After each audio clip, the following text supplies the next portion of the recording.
ꯃꯌꯥꯝꯁꯤ ꯑꯩꯈꯣꯏ ꯌꯨꯝ ꯊꯪꯅꯕꯩꯅ ꯃꯣꯏ ꯉꯁꯤ ꯂꯥꯏꯗ ꯆꯥꯛꯅꯧ ꯀꯠꯂꯦꯕ ꯑꯗꯨꯗꯣ ꯑꯩꯈꯣꯏ ꯍꯧꯖꯤꯛ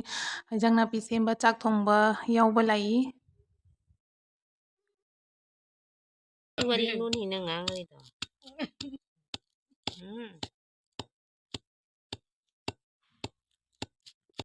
ꯃꯤꯔꯒꯥꯔꯣ ꯃꯀꯨꯁꯨ ꯌꯥꯎꯗ꯭ꯔꯦ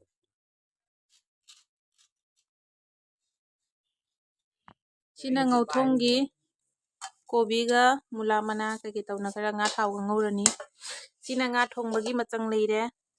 ꯃꯤꯔꯒꯥꯒ ꯔꯧꯒ ꯃꯤꯔꯒꯥꯒ ꯔꯧꯒꯅꯤ ꯊꯣꯡꯗꯣꯏꯁꯦ ꯁꯤꯅ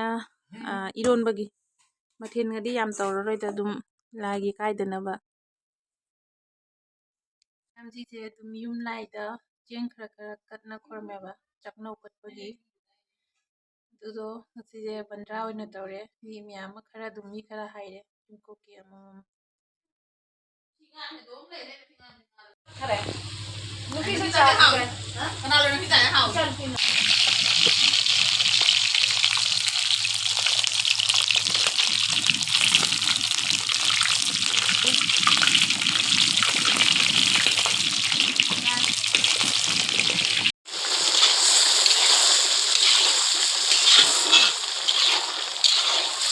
ꯊꯣꯡꯕ ꯂꯣꯏꯔꯦ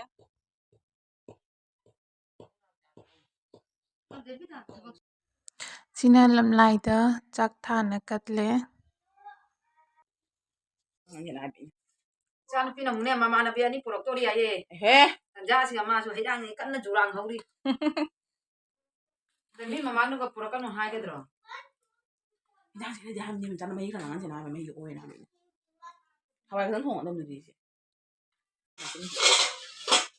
ꯑꯗꯨꯝꯁꯨ ꯆꯥꯡ ꯆꯥꯗꯕꯅꯤ ꯑꯗꯨꯝ ꯈꯤꯇꯪ ꯍꯥꯞꯄꯤꯌꯨ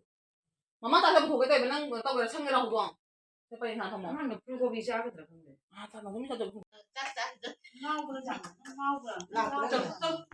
ꯌꯦꯡꯉꯣꯁꯦ ꯏꯝꯕꯥꯟ ꯌꯦꯡꯉꯣꯁꯦ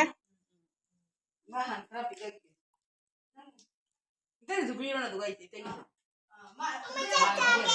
제일 프레시 항상 라이트 하나 비죠? 네 인당 이거 니네 쟁어인가? 이제 네가 뭐 이게 다 네가 뭐네 이제 다 엉망은 이제 오보에도 다 많이 안 내게 그걸 말이 이동 하오라